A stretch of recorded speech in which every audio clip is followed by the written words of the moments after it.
Welcome, everyone, to today's podcast, The Engineer Whisperer, and specifically transition into a director role. Today, I have a very special and dear friend, special guest and dear friend with me today. So, welcome, Sandra, to the podcast. Thanks, Andrea. It's so nice to finally be here with you today.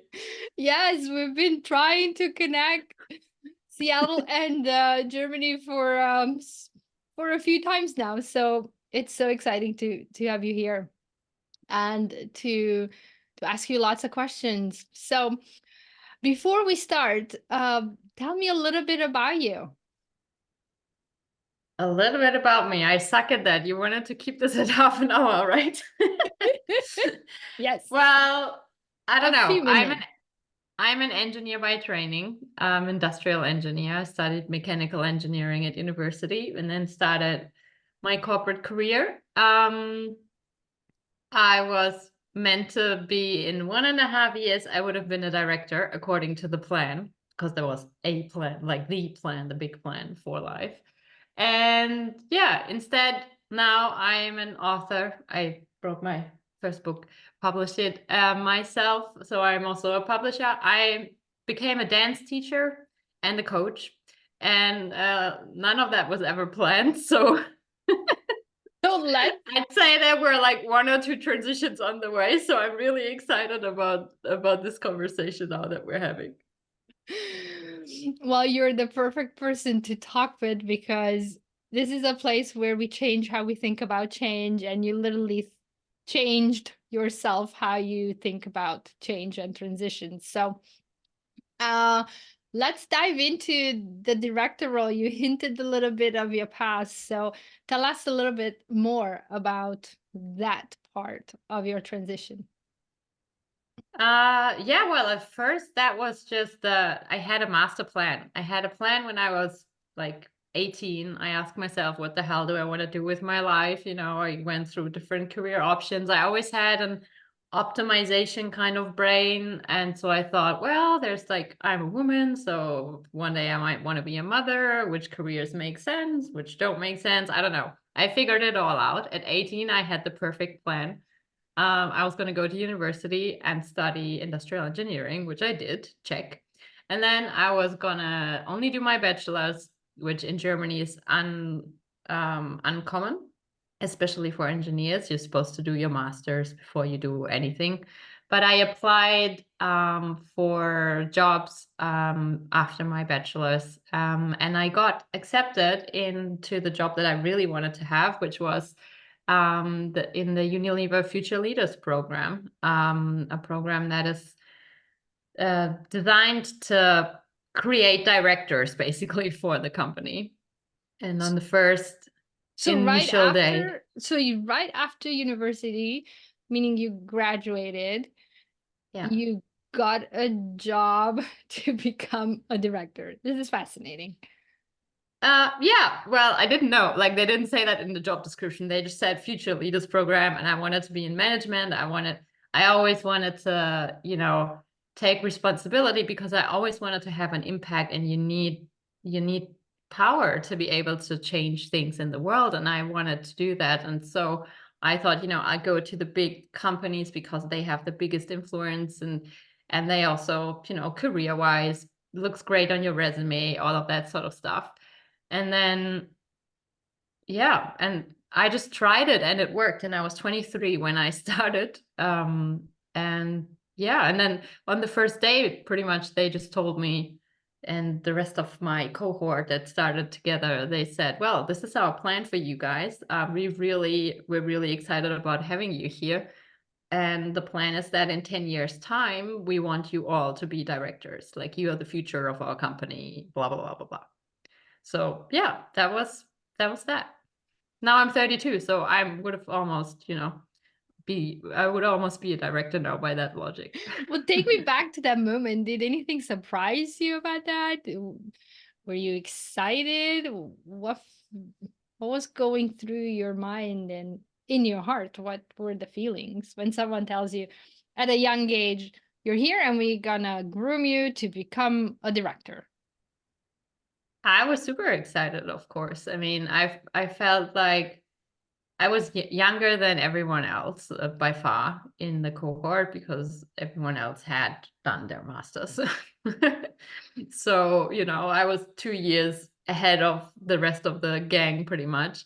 And I was a woman in engineering. So, a little bit of an outsider as that as well. And I just felt like, the world is my oyster and I'm gonna, run over it and tackle it all in a storm and make all the impact that I want to have and make the world a better place. I was never very person to be low on my ambitions really. Well, that's why we love you. Uh, so, what were some of the challenges that you ran into? Well, the biggest challenge I think was to realize that I was I was wrong in corporate.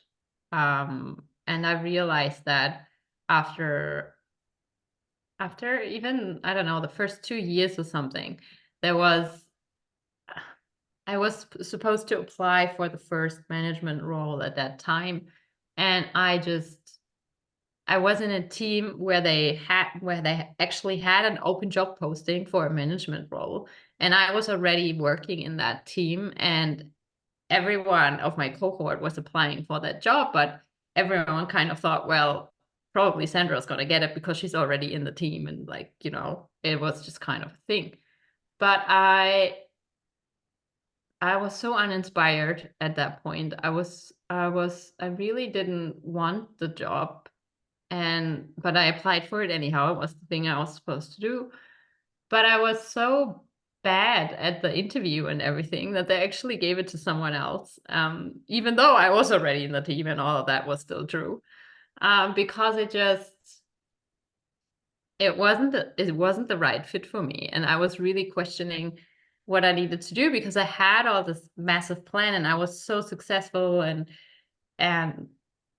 that was supposed to be it, and then all of a sudden I was there in front of this big question mark and this big like nothing. If this isn't it, then what could I possibly be doing instead? And I was very lost for a long time until they actually created a entrepreneurship program in the organization that was at the time. And I applied for that, and we all had to pitch. We had to pitch for ourselves to be in those teams. And I was the only person who pitched, who got a unanimous vote from all the people in the jury deciding who should be in in these teams. There were like, I don't know, 50 or 60 applicants, and they had 9 spots or 10 maybe in the teams, and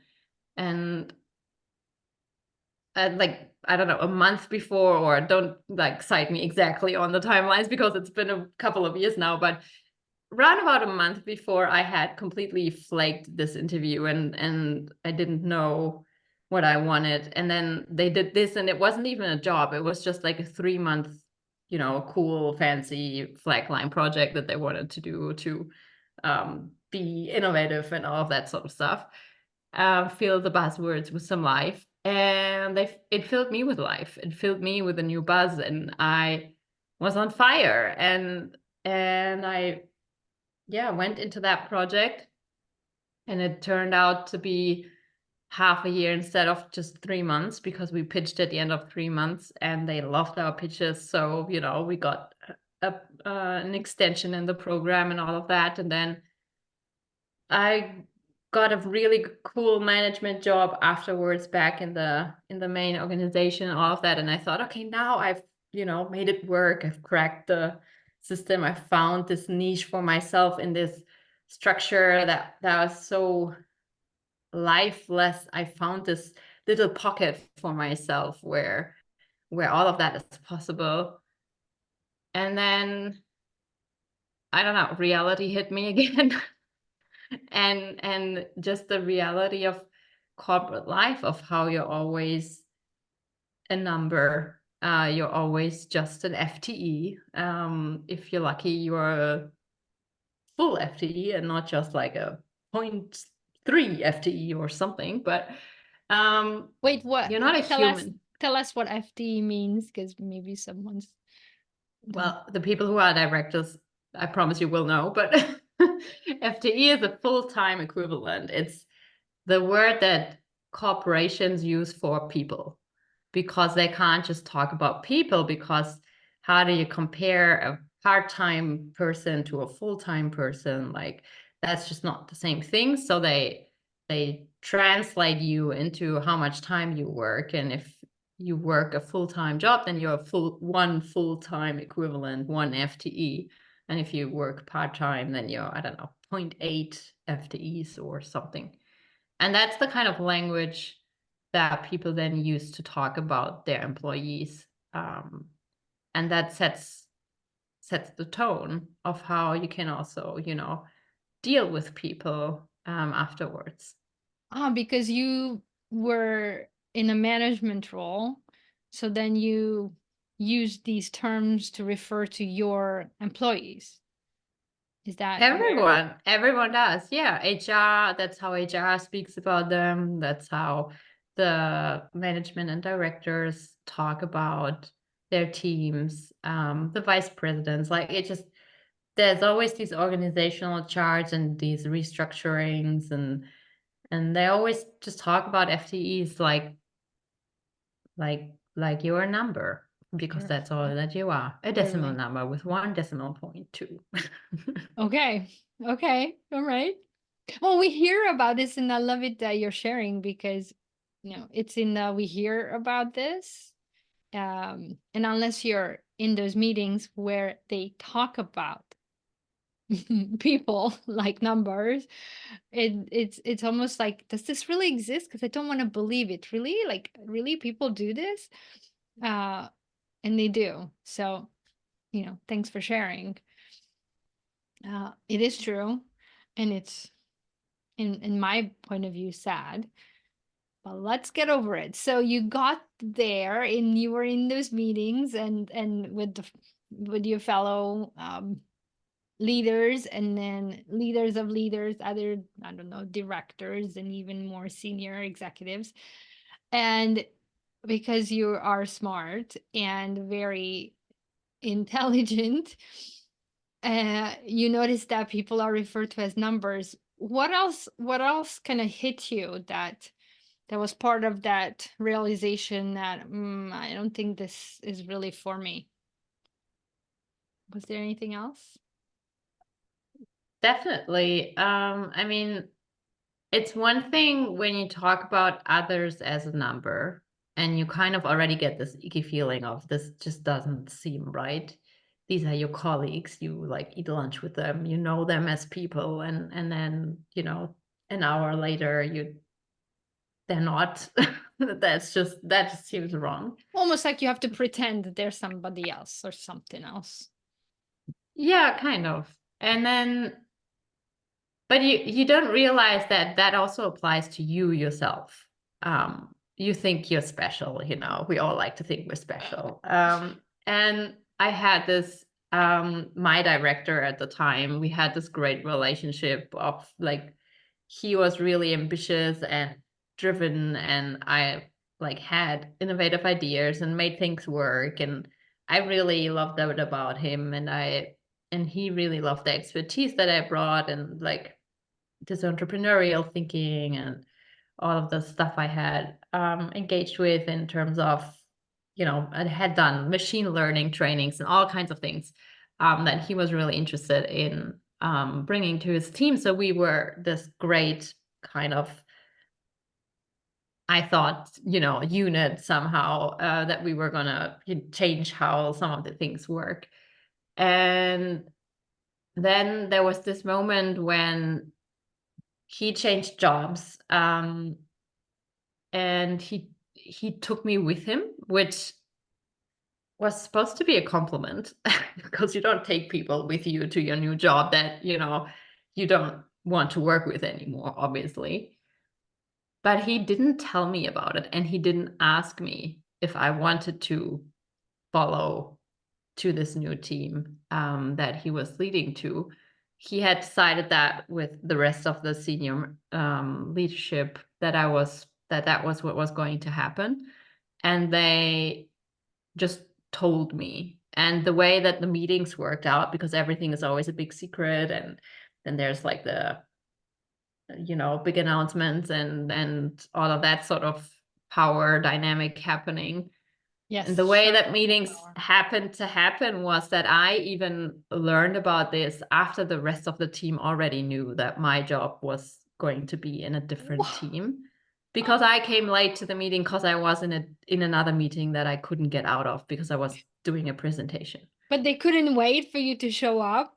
They No, because everything is scheduled. Then once the secret is to be announced, then it has to be announced very quickly, because otherwise, the whole cascade doesn't work the way, and people who are supposed to know first don't find out first, and all of that sort of stuff happens. So they keep it a massive secret for months, and then all of a sudden they tell you cancel everything you're doing because we need to talk to you right now. And then there's this like communications plan of these people know first, and then these people know, and these people know, and it's a chain reaction that you can't really stop anymore at that time. So when I didn't show up to that meeting because I didn't even get the memo, I was like, I had everything blocked to do this presentation and be in this workshop. Everyone else already knew, and then they told me, and that was the moment when I realized that I'm just a number as well, and we don't, this like sort of special thing that we had going on to change the system or whatever we were going to do didn't exist. It was just in my imagination pretty much, and at the end of the day I was going to be a number like everyone else. And yeah, that's not fun to realize. I won't pretend that I know what you're talking about. My only very similar experience is just at home before in Europe, before I came to the US, where I I was going to the university, and when we got the results, there was a name above me, a name that I didn't recognize, even though I went every day to every class. I knew every professor, and I thought every classmate. And when I asked who that was, then they told me it's the rich parent, it's the rich dad's kid who doesn't need to show up, but gets the same grade as I do, the highest grade, and will get the same diploma. So it must have felt like a punch in the gut, clearly, like somebody just hit you really hard. Uh, yeah. Mm. So I'm curious. You went with this manager, or did you not go? So did you think that No, you have I a went. choice?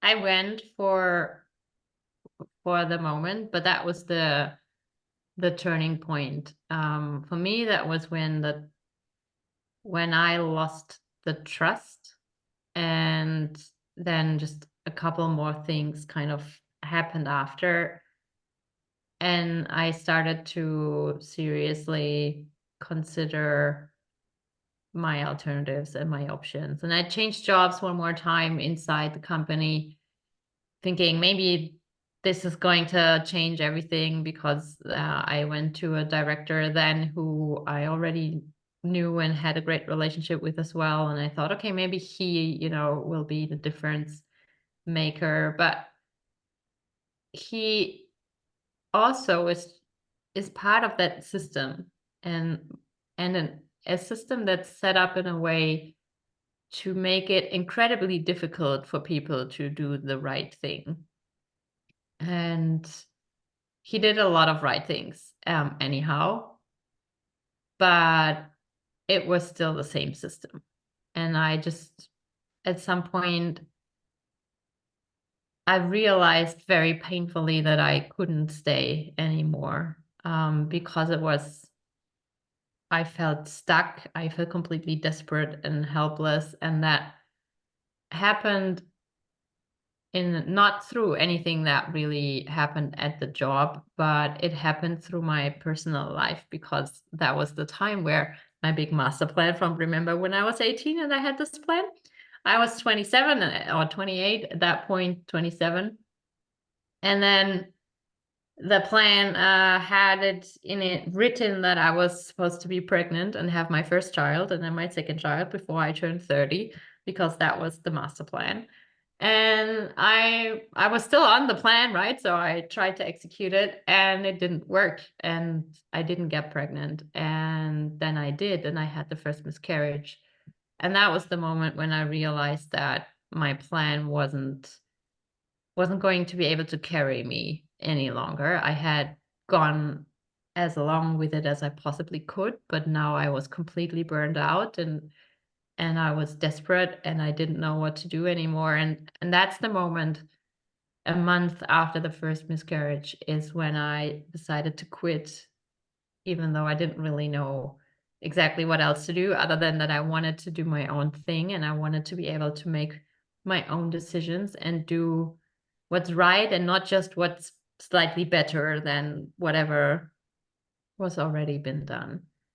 And yeah, that's when I jumped, and that was the biggest transition of my life. And it went probably, well, that was 4 years ago now, almost exactly. So I don't know. The changing and transitioning never kind of stopped since. So I'm not sure when it ended exactly.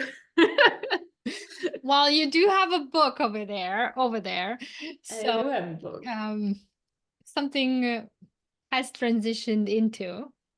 But tell Uh, me, in the you decided that you're gonna leave.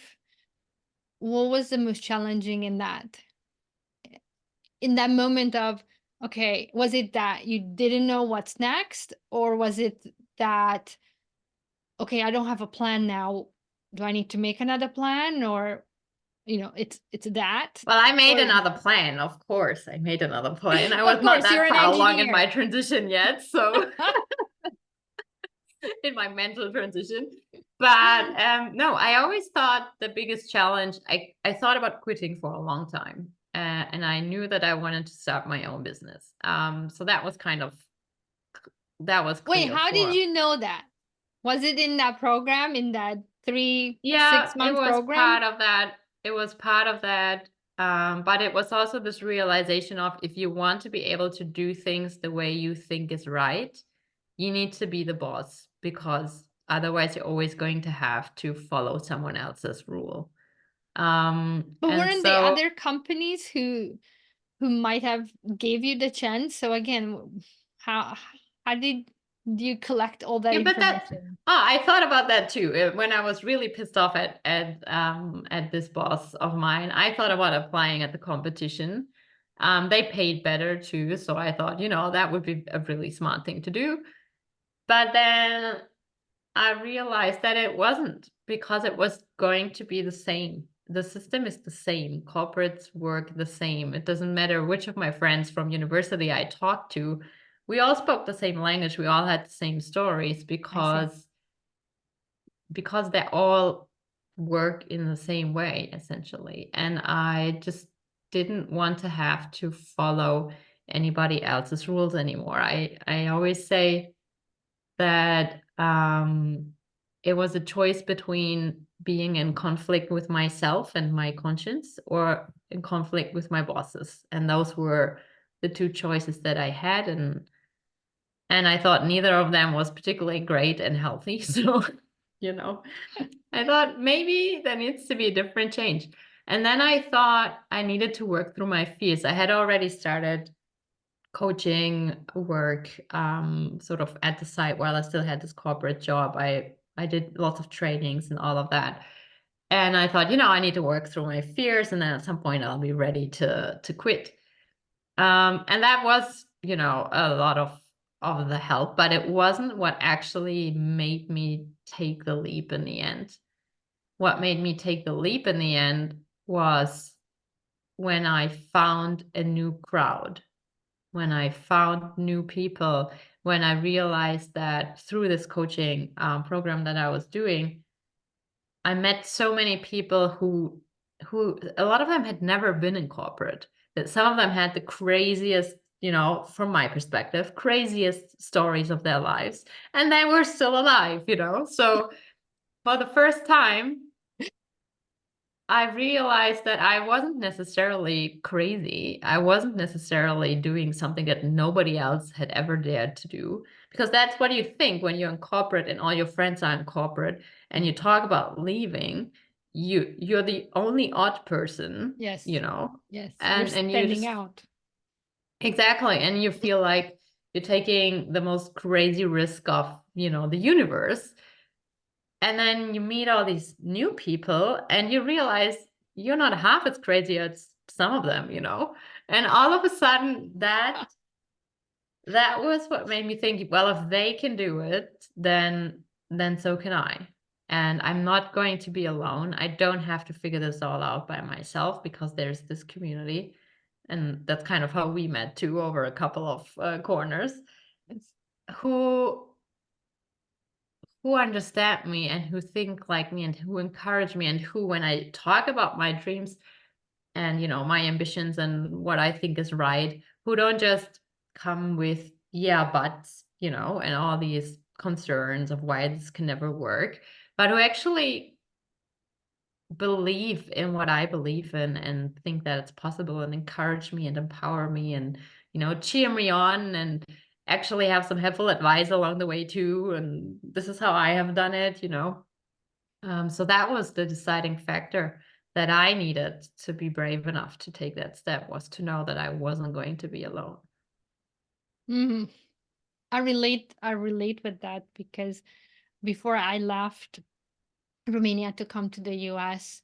I lived in Germany for a year, and then when I went back and I shared my experience with my friends, one of them literally stopped me in the middle of my sharing and said, "That's great, Andrea, but I don't want to hear it. I would never do anything like you did. I'm happy in this miserable environment that I am here, and don't kind of like don't tell me that there's a better way, a different way. I don't want to know it.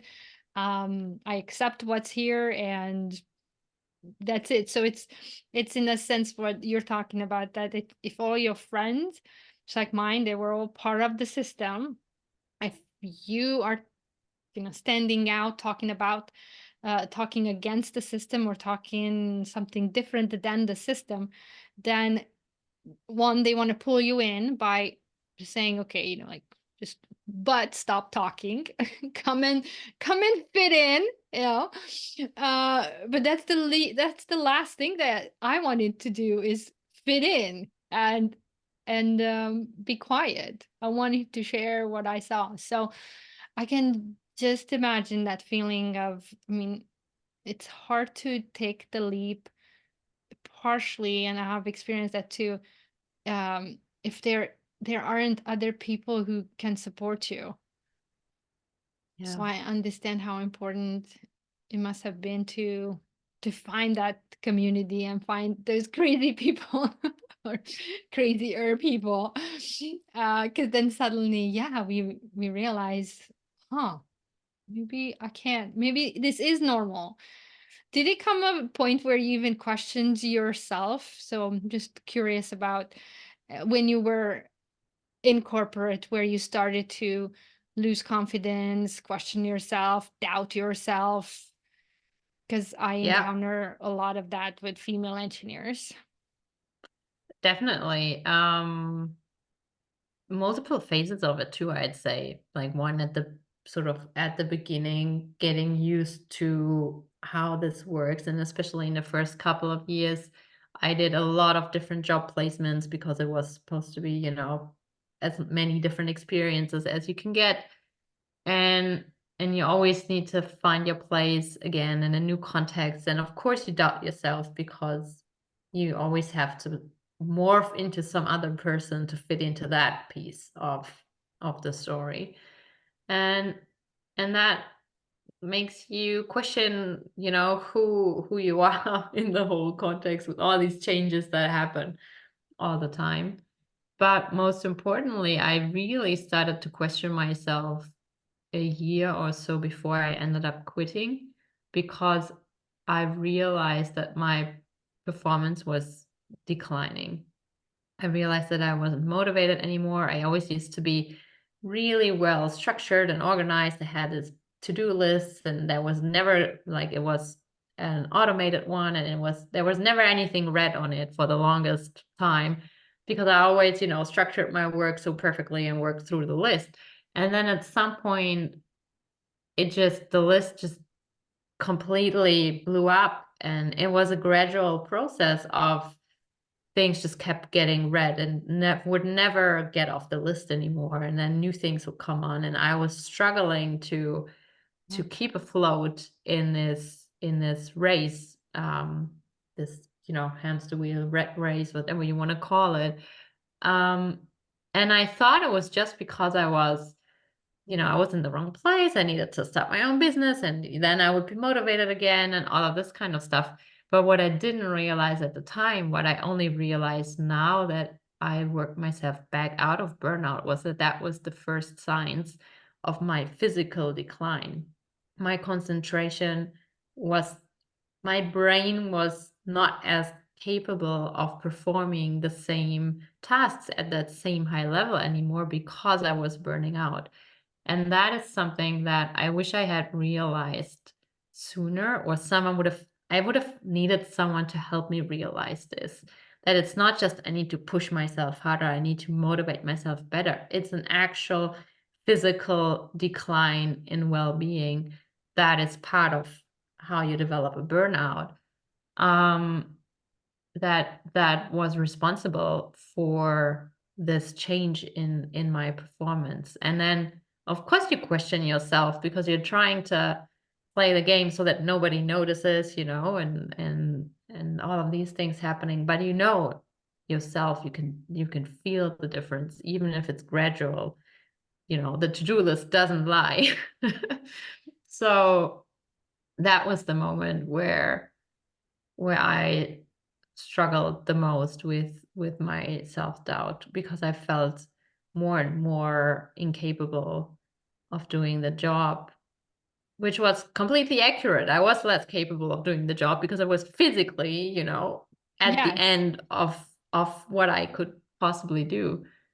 But I thought it was something that I could just push through. And if I had known, the transition would have been a lot easier if I had been able to recognize this, because I could have gotten help. I could have, gotten myself Sandra, I'm um curious, was there time off and one everything. person that you shared any tidbit, any, even in smallest, maybe possibility that you are losing focus, that something is changing? Did you share with anybody over that 1.5 year, or you were literally just suffering alone? I guess I don't remember sharing it with anyone, because I didn't even like really acknowledge it myself. So it was very difficult to share So something even with though someone else. everything was red on your to-do, on your metrics and on your list, like Yes. even though everything was red, like, yeah, no, it's all good, I can fix this. That Yeah, it's just that I need to push through it. It's okay. everyone's inbox is overflowing. That's completely normal. Like, you Okay. tell yourself the stories to Yes. normalize what's going on. Yes. Blame someone else is always a good strategy. Yeah, that's And then important. Hmm. and then you don't have to actually admit what's going on to yourself for a very long time. Until this one day when I broke down crying, and I cried for an entire day, except for when I had a call. And of course I pulled myself together to be nice and happy and shiny in the call. And then the call ended and I started crying again in home office, like working from home. So that was kind of possible. And that was the day that was 2 weeks or something before I quit, because that was the day that I couldn't lie to myself any longer. And I knew that something was wrong and something needed to change. So briefly before I let you go, because I think this is a pivotal moment of, well, how did you get better? How did you get help? What happened next? No, better question. We know that you quit, but what was after? Maybe take us through, because you said 2 weeks. You knew you couldn't lie to yourself. So what was the next step that you took to not lie to yourself? Because I think a lot of people listening could relate to, I might be lying to myself, but I don't know what to do. So what did you do? I took a midnight walk at the river with very loud music on my headphones. That was the thing I did that night. Um, and then the next day, I wrote a very honest and long message to, I don't know, 50 of my colleagues or something, telling them what had happened the day before and telling them that I wasn't okay and that I would be not responding to whatever, projects were on the list, because I needed to figure this out. And yeah, that's how the process of being honest with myself and then being honest with everyone else, kind of started. Thanks for And it's sharing. incredible what happened then. How many messages I received of people relating to my experience in one way or another, and how everyone was struggling, and not everyone, but so many people were struggling and they were reaching out, to me, either in the same conversation thread or, starting a second thread in private, and all of the stuff. And that was, again, that was a moment where I felt less alone. And that gave me strength to stop crying and try to figure out what the next step could be. And then one more thing, tell us, how did you find the community, the new community that you mentioned? Was it by accident, by invitation? Yeah, that's a very good question. I think it was a gradual thing. I followed my curiosity. That's how I found them.